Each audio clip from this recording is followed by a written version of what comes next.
All right.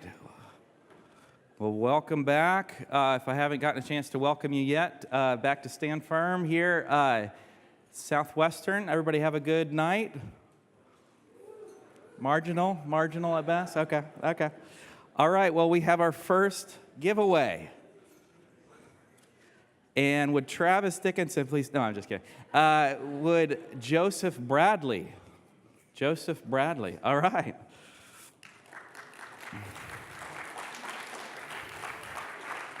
So you have a choice. We've got Love Thy Body by Nancy Pearcey or Total Truth by Nancy Pearcey. All right. There you go, ma'am. All right. If you would like to be entered into the drawing, you just have to fill out one of these cards that we will send you a ton of stuff and try to get you hooked up. You get all kinds of junk mail. It's wonderful. Okay. Now, we won't try to hound you, but it is a way that we can connect with you and that sort of thing. The other way to do that is to tweet. I'm sure you've had some challenges and some thoughts that are stirring your own thoughts and ideas and that sort of a thing. So go ahead and tweet those out. Use that hashtag, and then there'll be a drawing at the end to pull out, and you'll get a book if you are chosen. There's also the free book, Everyday Apologetics, there at the Swibbits booth. That's just free. We're not going to hound you or get your Social Security number or anything like that. Just go ahead and grab one of those if you'd like it. But stop by the booth for that. All right, we have our, I guess it is our second plenary talk by Nancy Pearcey. Would you please welcome Nancy to the stage? Thank you. That was short and sweet. Sorry? That was short and sweet. Yes. Thank you. So today what I'm going to talk about is, 5 principles for answering any worldview. And the background to this is I became a Christian in college, and it was primarily an intellectual conversion in the sense that I had spent many years studying philosophy, and most of my questions were philosophical. And when I ended up at L'Abri, the ministry of Francis and Edith Schaeffer, I was going to school in Germany and happened across their ministry in Switzerland. And that was the first place I had ever encountered apologetics. I had never encountered Christians before that who could answer my questions, who could give reasons and arguments supporting Christianity. I had no idea that any existed, that you could make a rational case for Christianity. And so as a result, after I became a Christian, I felt this responsibility to answer everybody else's questions because that had been such an important part of my own conversion. And I felt like I had to master every secular or religious ism out there and have answers to them. Eventually, I realized that would take a lifetime. I'm sure some of you who are in the apologetics program here have started to feel the same way. This is overwhelming to actually master every ism out there and memorize, which argument goes to which ism. How do you apply a logical argument to every possible objection out there? And when I was writing my book, Finding Truth, I came up with a different strategy.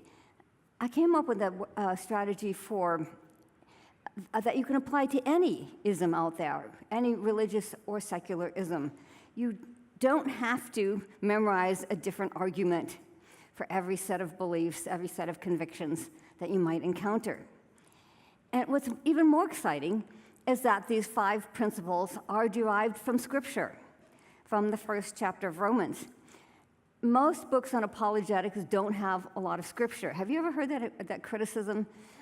I know I've heard that a lot. Like, well, but you're dealing with all these logical arguments, but where's Scripture in this? Well, this is an approach based on Scripture. It's unpacking the logic of Romans 1. In Romans 1, Paul is addressing a congregation that he had never spoken to before. And so he lays out the case for God's existence in a particularly comprehensive way. I sometimes call it Paul's apologetics training manual. And where does Paul start in Romans 1? Paul says we can test the God hypothesis against what can be known by universal human experience across all cultures and all periods of history. right? He says we all have access to evidence for God from the created order. And I won't read all the verses because that would take too long, so please read them yourself. Now, how does physical nature give evidence for God? Natural causes acting on their own are just not up to the job of creating the intelligible order we see. I'm not going to spend much time on this because there are a lot of people who speak to this issue. But just in case you haven't been following the intelligent design movement or the creationist movement very much, I'm going to highlight two areas where I think the evidence is particularly strong. First is what's called the fine-tuning problem. The cosmos is exquisitely fine-tuned to support life. And here we're talking about the fundamental constants, like the force of gravity, the electromagnetic force, the speed of light, and so on. This is sometimes called the Goldilocks dilemma. How did these numerical values turn out to be not too high, not too low, but just right to support life? What makes the question so puzzling is that there's no physical cause why these values are so finely tuned to support life. Here's George Greenstein, not a Christian, who says nothing in all of physics explains why its fundamental principles should conform themselves so precisely to life's requirement. And since there's no physical cause, it looks suspiciously as though they're the product of intention, of plan, will, design. Paul Davies, again, not a Christian, although he has become, I think he's become a theist by the force of the evidence, but he says it's almost as if a grand designer had it all figured out. The second area where the evidence is particularly strong is the origin of life, and the smoking gun is the DNA code. At the heart of life is a message, language, information. The most popular analogy today is that of a computer.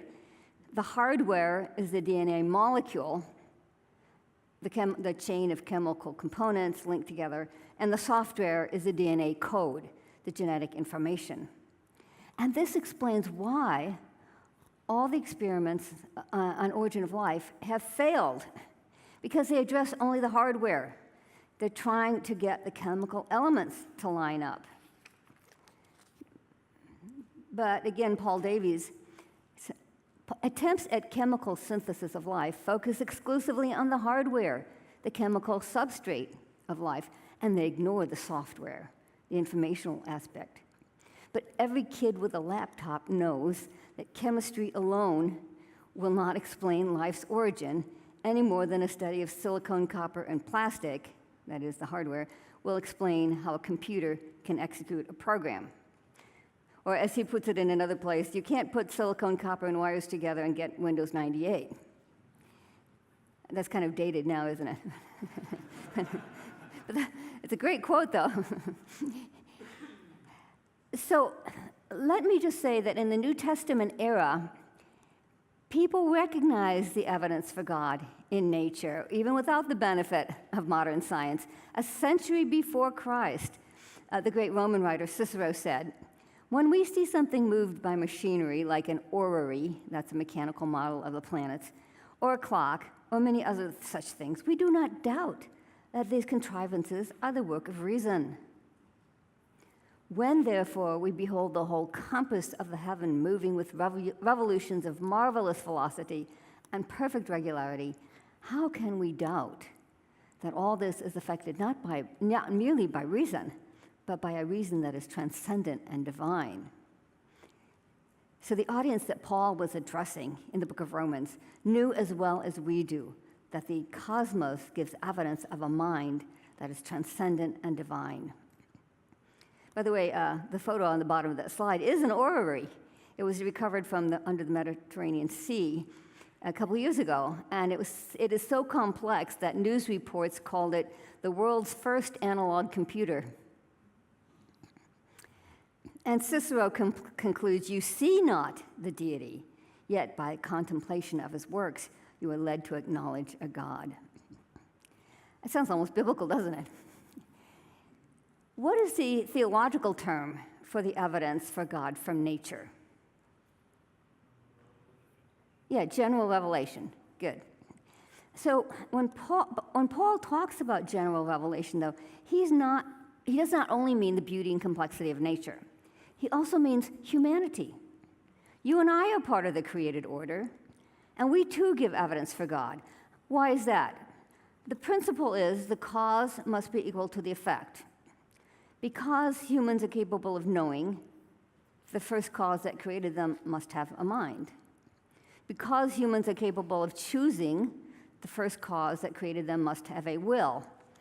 Or as one philosopher sums it up, because a human is a someone and not a something, the source of human life must also be a someone, a personal being, and not the blind automatic forces of nature, as philosophies like materialism or naturalism would tell us. And the beauty of this argument is you don't have to be a Christian to see that it makes sense. The case for a creator fits our universal experience of our own nature, what we all know about ourselves. Or as an Old Testament psalm puts it, does he who fashioned the eye not see? Does he who formed the ear not hear? The source of humanity must have at least the capabilities that humans have. This may explain why children in every culture have a concept of God. A psychologist, Justin Barrett, at Oxford University. Scientific evidence has shown that built into the natural development of children's minds is a predisposition to see the natural world as designed and purposeful, and that some kind of intelligent being is behind that purpose. Even if a group of children were put on an island and raised themselves, I think they would believe in God. Now, Justin Barrett is a Christian, but here's a non-Christian from Yale University saying the same thing. He reports, based on his own research, that when children are directly asked about the origin of animals and people, they tend to prefer explanations that involve an intentional creator, even if the adults who raised them do not. In other words, even if their parents are atheists. It appears that we have to be educated out of knowledge of God by secular schools and media. So if the evidence from creation impinges on all human consciousness, why don't all people acknowledge God? What's Paul's answer in Romans 1? Why don't people acknowledge God? It's great speaking at a seminary. You guys got, your answers are just like this. Some Christian audiences, do I remember Romans 1? Yes, you guys had it. We suppress the truth from the created order. And here's a follow-up question. What's the main way that humans suppress the evidence for God? What? They suppress it in unrighteousness. What's the main strategy by which they suppress the knowledge of God? Okay, I got you on that one. They create idols to take the place of God, right? Oh, yeah. That's what I meant.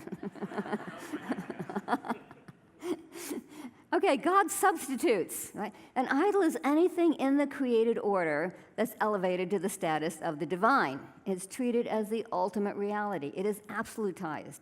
So obviously, an idol does not have to be something concrete like a golden calf, right? It can be something abstract. The idols often that we live for psychologically, right, can be things like professional achievement or love and relationships. But what about an abstract concept like matter? Is matter part of the created order? Sure. So the philosophy of materialism qualifies as an idol in the biblical sense because it puts matter in the place of God as the ultimate, eternal, uncaused cause of everything else. What about reason? Can reason be an idol? Yeah, clearly. And the philosophy of rationalism puts human reason in the place of God as the source and standard of all truth. Albert Einstein actually called himself a believing rationalist. Isn't that an interesting phrase? He understood that it was a full-blown creed. Most people who've gone through the public education system today are empiricists. Right? They may not say, "Hi, I'm an empiricist," but that is the assumption they've absorbed through the public education system. The assumption that the only reliable knowledge is what can be produced by science, what you can see, hear, weigh, and measure. And so what's the idol there? The empirically knowable world, right? Or you could say maybe our senses, or the world known by the senses, right? So atheist websites like to claim, have you seen this meme? It's very common. If you lurk out on atheist websites to find out what they think, and I hope you are doing that. Atheism is not a belief. Atheism is merely the lack of belief in God. What would you say to that? No one can really think without some starting point, something that is held to be the self-existent, eternal source of everything else. And whatever that something is, functions as your God substitute. So this is the human condition. On the one hand, as we saw, people are aware of the evidence for the biblical God from the created order. On the other hand, they keep creating surrogate deities in an attempt to suppress that knowledge. We could borrow a term from psychology and say people are trapped in cognitive dissonance. Are you familiar with that term? Yeah, in our psychological age, most people know that term. What does it mean? It means that you're holding beliefs or concepts that are contradictory. Right? So according to Romans 1, what does God do to break people out of their cognitive dissonance? Say that again? Right, exactly. Yeah, he responds in a way we might not expect. He ratchets up the tension by turning people over to follow their idols, to follow out the logical consequences of their idols. Why? In order to intensify the cognitive dissonance and ultimately to press people to the point of decision. And the rest of the chapter shows, Romans 1, shows what those consequences are. There's a long list of violence and oppression and man's inhumanity to man. Right? You remember that part of the chapter. Which raises a question. Why do idols inevitably lead to destructive and self-destructive behavior? The answer is, the idols always lead to a lower view of humanity. Think of this. If we're made in the image of a transcendent personal creator, what happens when you substitute an idol? You will recast your definition of humanity in the image of that idol. For example, if you are a materialist and your idol is matter, you will redefine humans as purely material beings, essentially complex biochemical machines. No free will, no spirit, no mind, no consciousness, nothing. You have to deny anything that's not material. So the principle here is your view of humanity will always be in the image of what you define as ultimate reality, your idol. And because an idol is something less or lower than the transcendent personal creator, it always leads to a lower view of humanity. And in philosophy, this is called reductionism. It just means reducing something to a lower status or value. And this is how people suppress the evidence from creation. If humans are personal beings that give evidence of a personal God, a someone, not a something, then to suppress that evidence, you have to deny those features of humanity. Humanity has to be reduced to a something so that their origin can be a something. I'm going to give you several examples in a moment once we get through this. I want you to see how this works in with real secular thinkers. But Romans sums it up by saying idols lead to a debased mind, or we might say a dehumanizing worldview. We use the word debased usually to mean wicked. But in the original Greek, in which the New Testament was written, it was used for counterfeit money, a debased currency. And so the word has connotations of not giving something its full value. And when you have a low view of the value of human life, how are you going to treat people? You will treat them as less than human. This was easiest to see in the 20th century, which was the bloodiest century ever. Most of the carnage was driven by atheist totalitarian ideologies like Nazism and communism. What was the idol of Nazism? What was the single category that it used to reduce all of humanity? Race. Right. The Nazis claimed to be Aryans, and if you were the wrong race, if you were Jewish or Slavic or Gypsy, you could be herded into ghettos, shipped off in boxcars to concentration camps, and thrown into the ovens. And what was the idol of communism?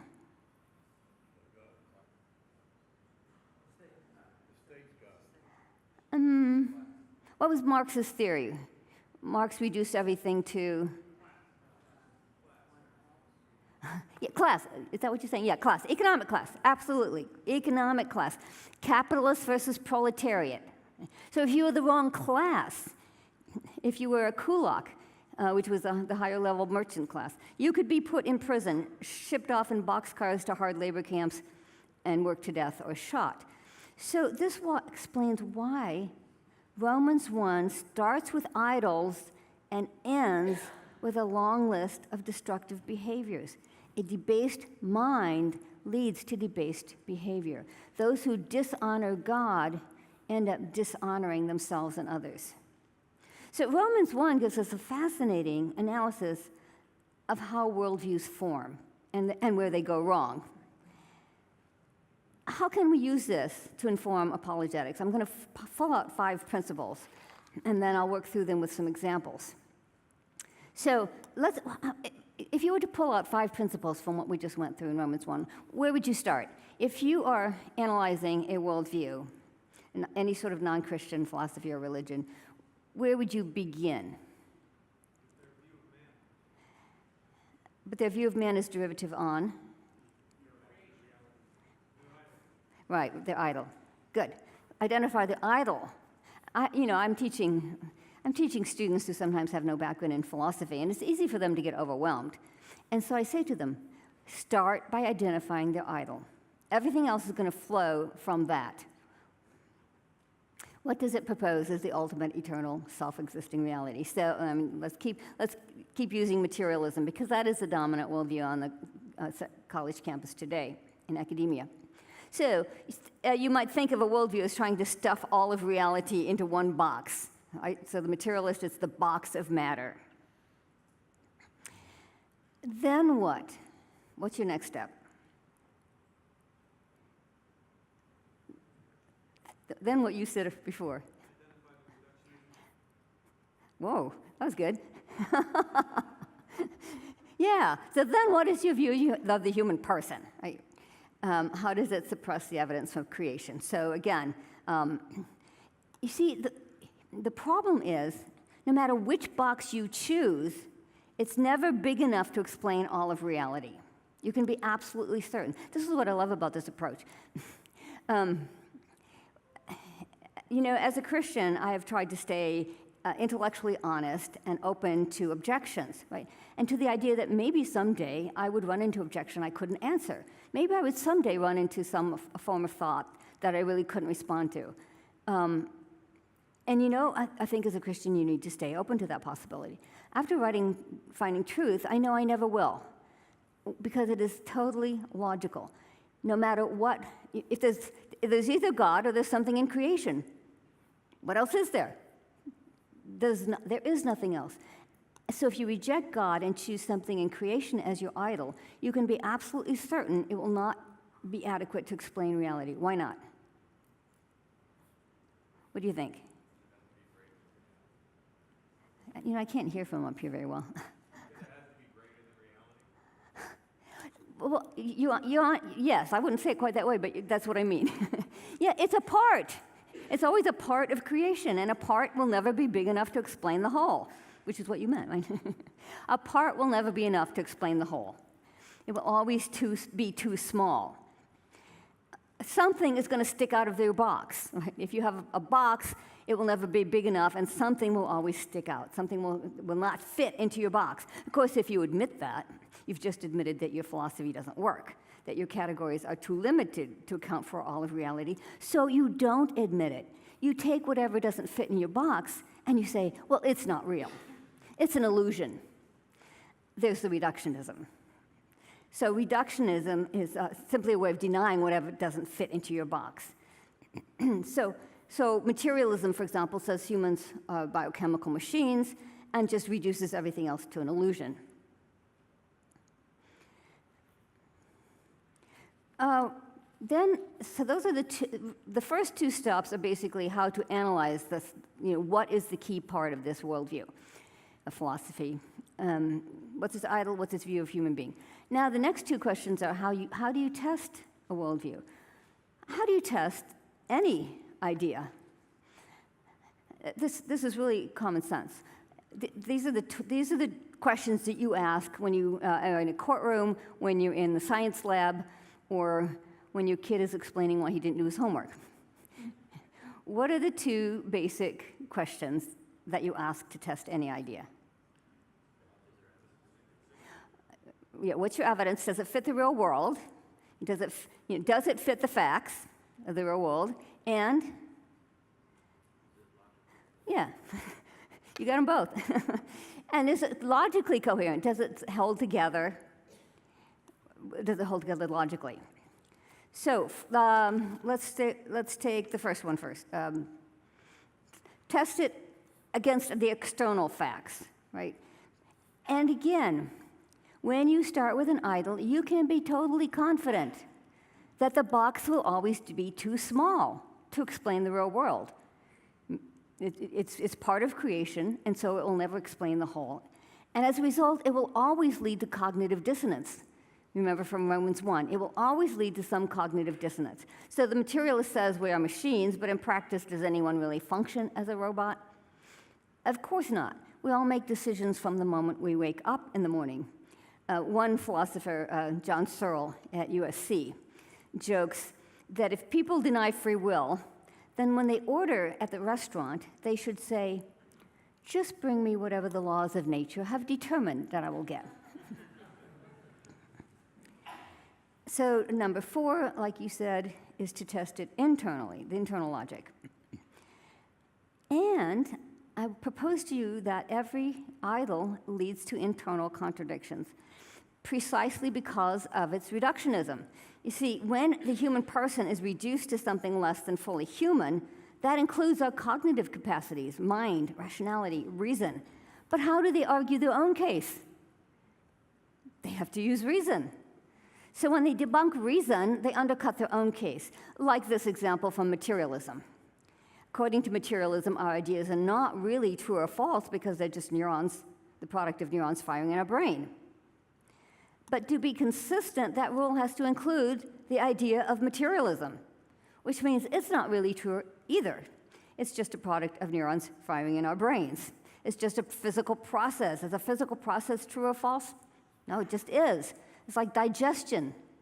In fact, the same philosopher, John Searle, says we should call thinking mentation, because it's kind of it's an analogy to digestion. It's not really true or false. So the theory is self-refuting. When applied to itself, it undercuts itself. And again, I'm going to give you several examples. And then finally, the last principle would be to make a case for Christianity. So I'm going to show you several examples. I want you to see how this works with some actual examples. And I'm going to work backwards, starting with the principle number 4. This is showing how worldviews all contain a logical contradiction, an internal contradiction. And let's look at some philosophies that are common on today's college campus. For example, despite the fall of the Soviet Union, Marxism is still incredibly popular in some places, especially the American university campus. I was reading a French political philosopher not long ago who said, nowadays, when we want to debate a Marxist, we have to import one from an American university. So how is Marxism reductionistic? What is its, what's its idol? What's its definition of humans? Well, we covered it a minute ago, right, when we talked about communism. So let's just move forward. So for Marx says, we think the way we do, not because we're rationally persuaded it's true, but because it advances our economic interests. Right? So Christianity is the opiate of the people because it was invented by the rich and powerful to subjugate the poor by telling them they will be compensated for their current misery by happiness in the afterlife. So the rich are using that to keep the poor down and advance their own interests. But what about Marx's own theory? To be logically consistent, he has to apply his theory to himself. Did he come up with it to advance his own economic interests? In that case, why should the rest of us pay any attention to it? It undercuts itself. It shoots itself in the foot.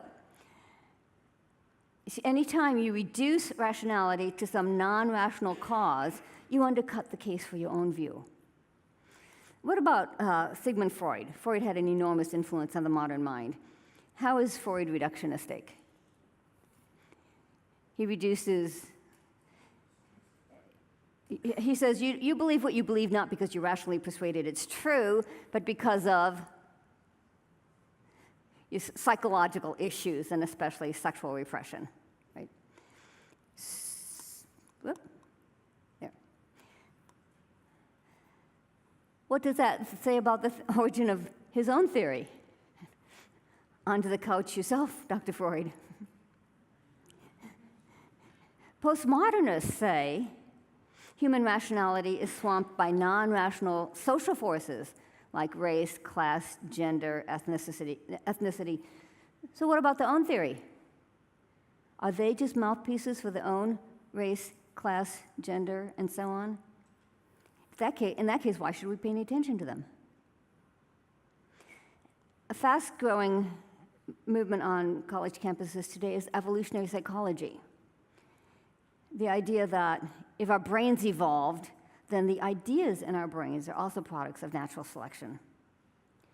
So the ideas arise in our brains not because of their truth value, but their survival value. Again, to be consistent, you have to apply that theory to itself. Is it not a matter of true or false, but a product of its survival value? And then in that case, it's not true. There's an apologist named Greg Koukl. How many of you know Greg Koukl? Yeah, I figured most of you would. He says this is how a philosophy commits suicide, because when its own standard of truth is applied back onto itself, it kills itself, it discredits itself, it shoots itself in the foot, it slits its own throat.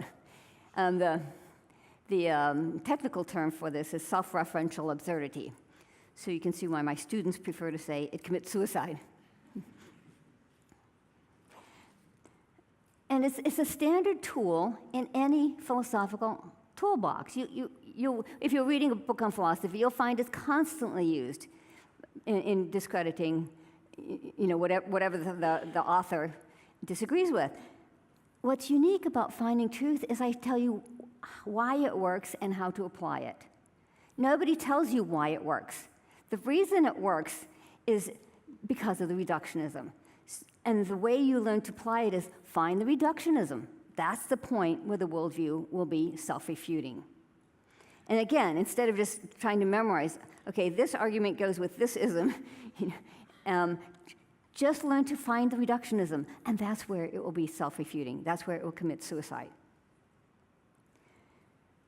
So Romans 1 provides the theological rationale for the arguments everyone uses anyway and has to use, not just Christians. Christianity does not commit suicide. Why not? Because it's not reductionistic. It starts with a rational creator, and therefore there is no need to reduce rationality to something less than reason.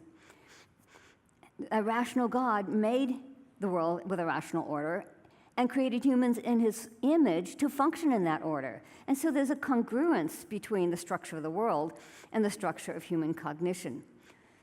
Or as Alvin Plantinga puts it, how many of you know Alvin Plantinga? Yeah. And I like this, he puts it in a nice nutshell. He says, God created both us and our world in such a way that there's a certain fit or match between the world and our cognitive faculties. What does this mean? Basically, it means that all other philosophies have to borrow a Christian view of knowledge. They have to assume the reliability of reason and rationality, at least at the moment that they're making their own claims. Otherwise, they commit suicide.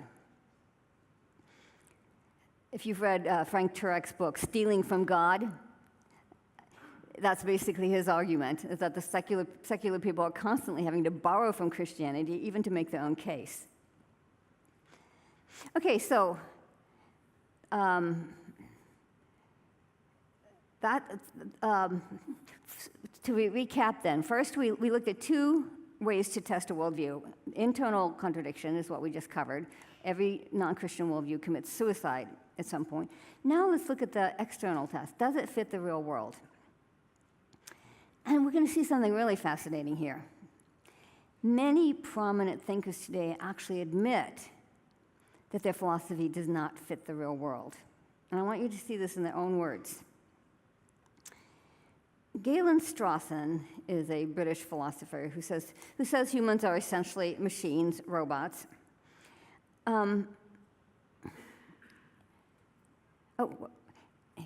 Sorry, I forgot this slide was here. Here's why. Here's why materialists lead, again, why they end up with a contradiction between the philosophy and the real world. If you begin with matter, operating by blind mechanical forces, then logically humans cannot ultimately be anything but complex mechanisms, right? Your starting assumptions limit the categories available to you. This is really hard, by the way, when you're talking to really secular people. They keep wanting to import some level of intelligence or thought or free will into matter. I'm having a discussion right now with a very, very committed gay activist, and he's saying, well, I'm a materialist, but he wants to somehow incorporate mind or consciousness in matter. And I keep telling him, if you start with atoms bumping on in the void, you don't have mind or consciousness unless you're a panpsychist. And he says, what is that? That's a different perspective. But anyway, I keep trying to press him back and help him to see whatever you start with limits the categories available to you if you're going to be logically consistent. So let's look at Strawson. Galen Strawson says, okay, he starts with the claim that the impossibility of free will can be proved with complete certainty, right? Because it's logically the only possible outcome. But does that fit the real world?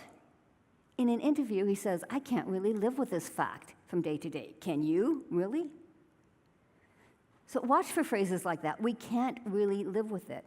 These are clues that the person is struggling with the evidence from the created order, from the experience of his own humanity, like Romans says. His humanity is giving him evidence for God, and it doesn't fit his philosophy. You can't, how do you test a worldview? In scientific theory, you take it into the lab and see whether the chemicals really react the way the theory says they should. A worldview you test by taking it into the real world and seeing if you can live it out consistently without doing violence to human nature. So Galen Strawson goes on and says, it seems that we cannot live or experience our choices as determined, even if determinism is true. The most powerful logical or metaphysical reasons for denying free will come up against equally powerful psychological reasons why we can't help believing that we do have it. Watch for phrases like that. We can't live with it. We can't help believing it. And by the way, you'll notice that many of the debates today still focus on free will. And why is that? I used to think, well, that's just one part of human nature. Why be so limited? It turns out free will is the basis for virtually all the distinctively human features. Think of what you couldn't have if you didn't have free will. What else could you not have? Love. Yeah, robots don't love, right? Choice, moral responsibility, moral choice. Right. You would be driven by sheer instincts and impulses. Choice involves creativity, right? Creativity means you're choosing what colors to use in a painting, what notes to use in a composition. So all of creativity, the arts, literature, music, that's out. I can't quite hear you up here. Consequences for your actions. Right. And even rationality. If you're programmed to think a certain way, is it a rational choice? So free will has become sort of a stand-in. When you hear these philosophers talk about free will, that's become a sort of stand-in for all of these distinctively human traits. Okay, another example. Marvin Minsky at MIT is best known for his punchy phrase that the human brain is nothing but a 3-pound computer made of meat. Now, computers have no free will, right? Mine doesn't. So the implication is, neither do we. That's his reductionism. Okay, some of you think yours does. It seems pretty obstinate at times. Okay, but then he says we cannot live with that implication. He writes, no matter that the physical world provides no room for freedom of will, that concept is essential to our models of the mental realm. We cannot ever give it up. Thus, we're virtually forced to maintain that belief even though we know it's false. False, that is, according to his materialist worldview. This is a serious case of cognitive dissonance. So when a concept like free will keeps bubbling up inescapably, irresistibly, unavoidably, even in the mind of someone whose worldview tells them it's false, that means they're bumping up against the truths of the created order, of general revelation. They're trying to suppress the evidence of those truths, according to Romans 1. Why? Because the evidence that we are someone and not a something means our origin has to be a someone. Now, what do they do with these truths they cannot ignore, but that don't fit their worldview? Essentially, they compartmentalize their minds. They create a dualism or a dichotomy. Philosophers sometimes illustrate with a metaphor of 2 stories in a building, so that materialists put matter and energy in the lower story, and they say, well, that's real, that's objective, that's true, that's scientific. And the upper story becomes a kind of attic where they toss everything that does not fit in their materialist box: free will, mind, morality, spirit, God, and so on. If you were here last night, does this remind you of anything? See, in Love Thy Body, I show how this division is playing out in the moral issues. It becomes a body versus person dualism. But you see, it's because it's coming from the scientists. The scientists are creating the dualism, and ethicists are essentially applying whatever the scientists tell them is true. See, the problem is that these concepts are contradictory. If we really are robots operating by purely material causes, then freedom is impossible. There's no logically consistent, unified worldview that can encompass both of these statements. It's not like body and soul in the biblical concept, where they are complementary. This is an irresolvable contradiction, and that's why it is a true dichotomy. Leading thinkers today have accepted a fractured, fragmented, compartmentalized, internally contradictory 2-story worldview. So they say Christianity is irrational, but this is irrational. When I teach these concepts in the classroom, the examples my students always remember best is Rodney Brooks, also at MIT. By the way, notice that these are prominent thinkers. These are not fringe people. That's why I mentioned that when they're from MIT, Harvard, so on. Brooks was the head of the Artificial Intelligence Lab at MIT. And he wrote a book where he says the human being is nothing but a big bag of skin full of biomolecules interacting by the laws of physics and chemistry. Now, in ordinary life, he says, I realize it's hard to see people this way. But when I look at my children, I can, when I force myself, see that they are machines. Is that how he actually treats them? Of course not. That's not how I treat them. I interact with them on an entirely different level. They have my unconditional love. And then he admits that love has no rational analysis within his own materialist worldview. It sticks out of the box. It doesn't fit his materialist box. So how does he resolve this contradiction? He doesn't even try. Here's how he ends that paragraph. He says, I maintain 2 sets of inconsistent beliefs. You see the 2-story dualism there? This is really the tragedy of the modern age. The things that have been reduced to useful fictions, the things that we know are false, are the things that matter most in life, things that are necessary for a humane society. Things like freedom, moral ideals, human dignity, and even loving your own children. Now, why would anyone want to accept such an inhumane view, something so contrary to their own personal experience? If humans can be reduced to machines operating by purely natural forces, then their origin can be purely natural forces. Let me give you one final example. This is Edward Slingerland. He's a materialist and an evolutionist. And he's interesting because he's not a scientist. This is for you creative types, those of you who are in literature and so on. He's written a book as a literary person saying, okay, even we artists need to accept what the scientists say. So he's written a book saying we have to accept the materialism, the evolutionism. And he too says free will is an illusion. But it's an illusion we can't seem to shake. He says no one can help acting like, and at some level really feeling, that he or she is free. In fact, we are robots designed not to believe we are robots. Do you like that word, designed? Now, you would think Slingerland would take this as a contradiction, as a falsification of his worldview. He's admitting that it fails to fit his own experience. But watch this move.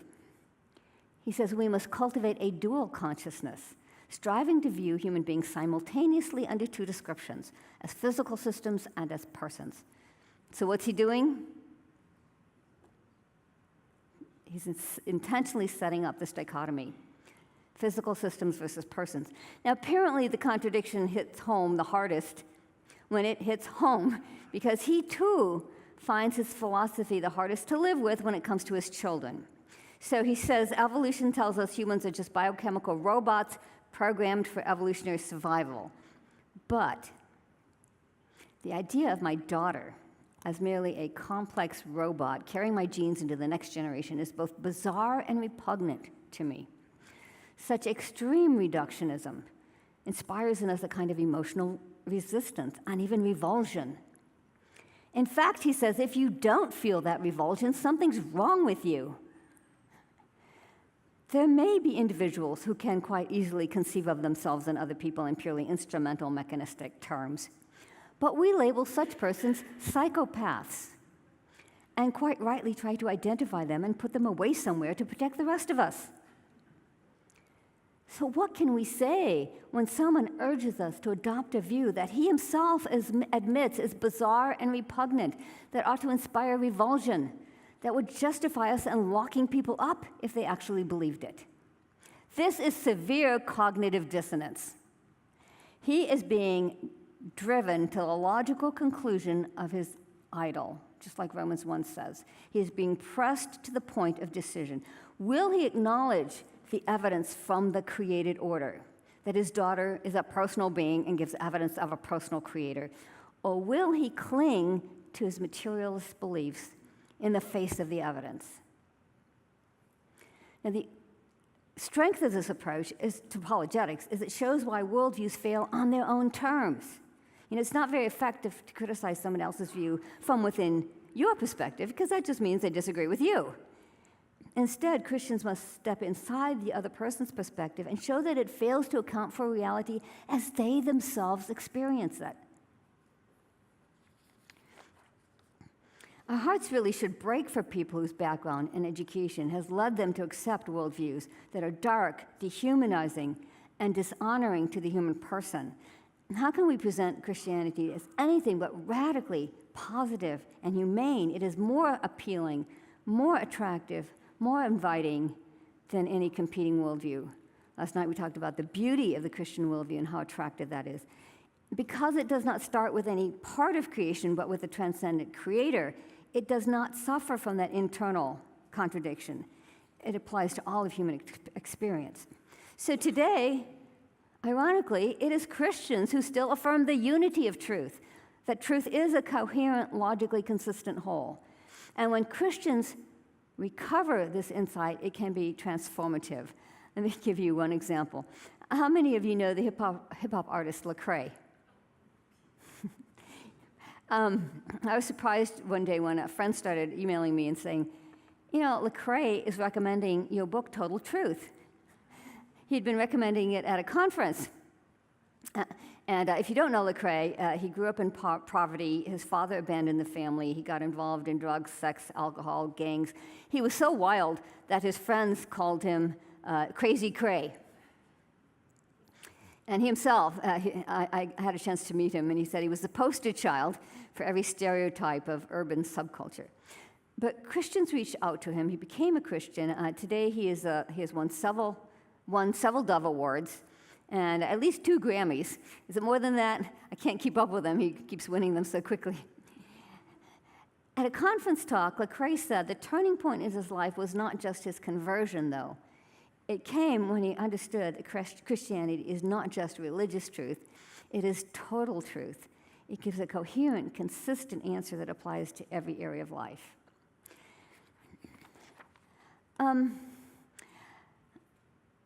How are we doing on time, Travis? Are we okay? And then we have some time for questions afterwards. Okay. I'm going to skip part of this partly because I answered some of it last night, and so to keep within our time, I'm going to skip a few of the things that I usually put under principle number 5, and just summarize it by saying the case we need to make is that the only foundation for human dignity is to begin with a someone, not a something. Because after all, if we are created by a transcendent personal agent, then we have a logical basis for affirming that we are agents, to affirm free will, consciousness, love, creativity, all the things we talked about. And we are not products of merely outside forces. No wonder Paul says in Romans 1 that he's not ashamed of the gospel. Where did he get such confidence? From knowing that Christianity has what everybody else wants. They have to put it in the upper story because they have no place for it in their own worldview. But Christianity gives a basis for affirming all of the distinctive human qualities as real. Now, I want to end briefly by saying, one of the things my students have said about this approach that they appreciate is that it offers a refreshing alternative to some other forms of apologetics. Students sometimes tell me the main message they get from reading books on apologetics is everyone else is wrong. We're right, they're wrong. But what Finding Truth gives you is also an opportunity to show where other worldviews get things right. Because can you guess why? Before I tell you? Because a counterfeit God is something within creation, it does lead people to focus on that part of creation, which means they're likely to uncover some genuine truths. So consider some idols. Materialism is partly right? Because God did create a material universe and pronounced it very good. So we should not be surprised that scientists who are materialists often can tell us a great deal about the physical universe. Rationalism does get some things right because God did create the world with a rationally knowable structure.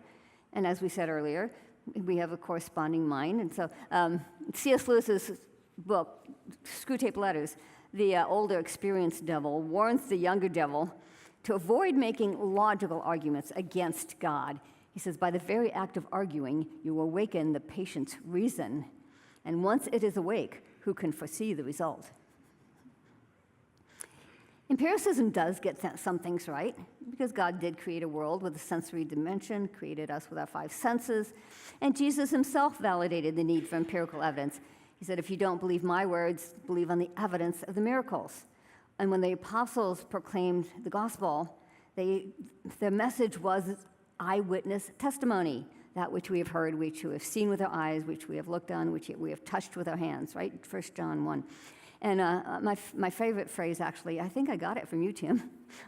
My favorite phrase is where Paul tells the Roman rulers the evidence of the events of Christ's life, death, and resurrection were not done in a corner.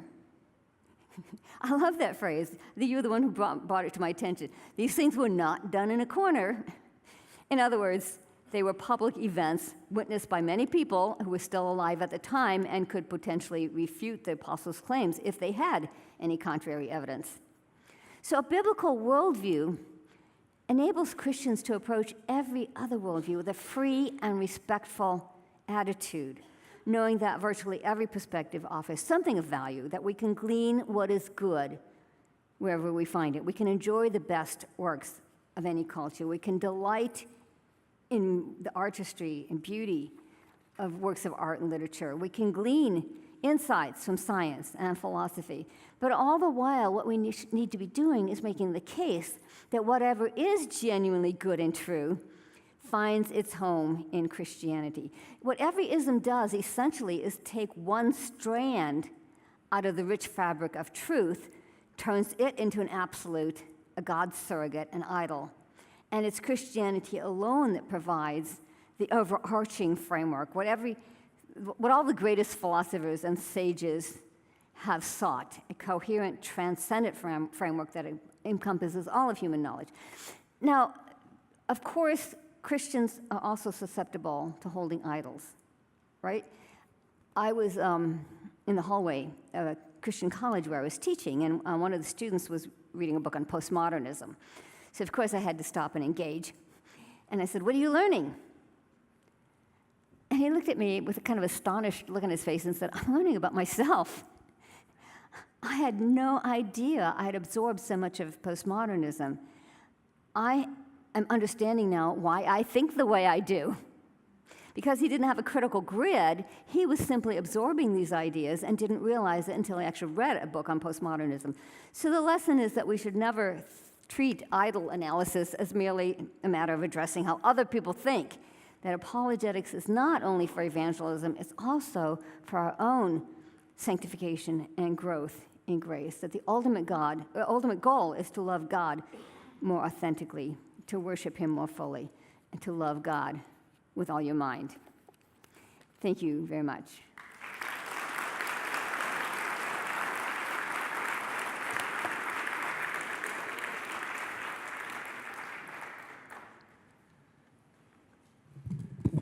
All right, well, we have a few minutes for questions. Yeah, let's get it going.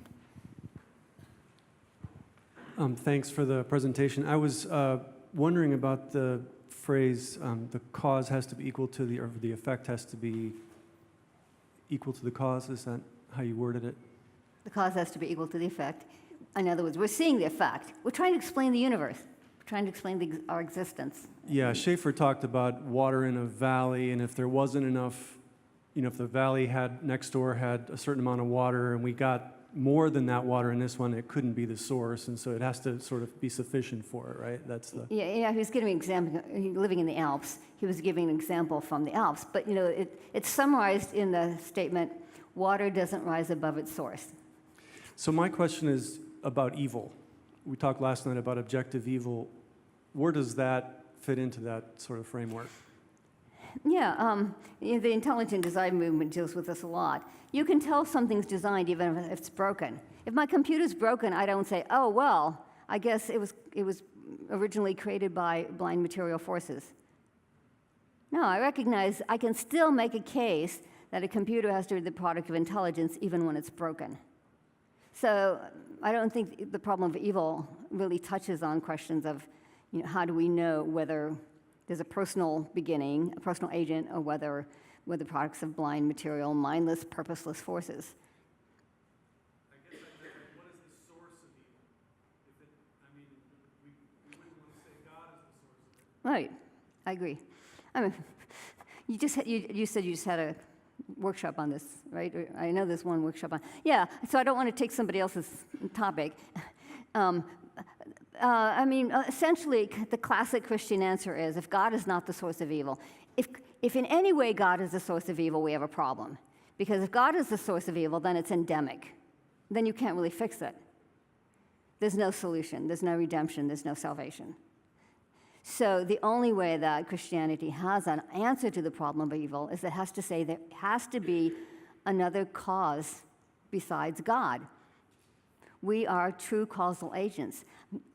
I mean, when you think about the modern mindset that does not see us as causal agents, this is phenomenal. This is good news. This is good news for most people today, is to realize you are not trapped in the causal chain of cause and effect.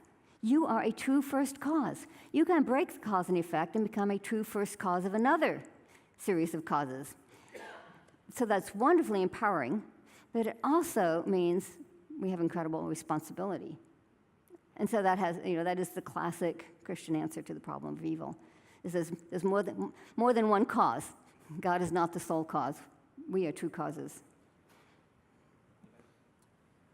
Thank you so much. I love this framework. I'm wondering if you could address, because it impacts the value of human life in your evaluation, could you address how you would approach secular humanism?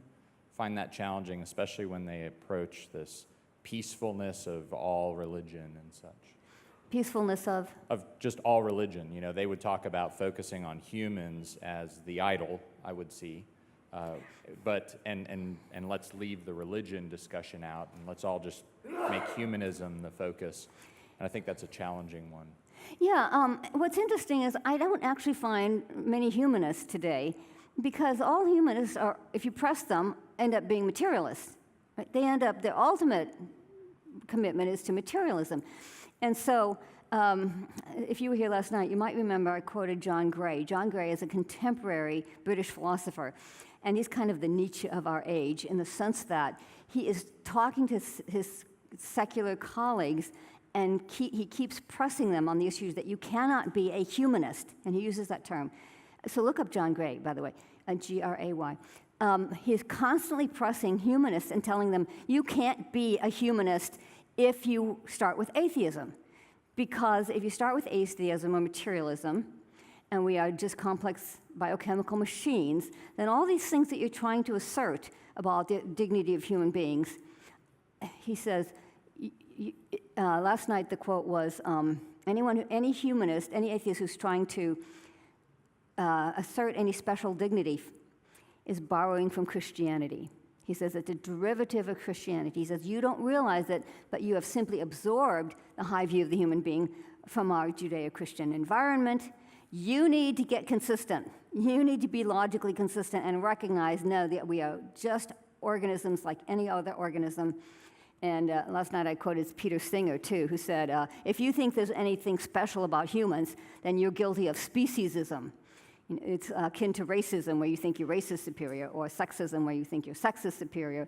If you think there's anything special about humans, you're guilty of speciesism. So the really logically consistent materialists are actually attacking the humanists, the ones who want to retain that label humanism, saying, you can't do it. You are, without maybe realizing it, you are absorbing these ideas from Christianity. You need to be consistent. Read John Gray, you will like him.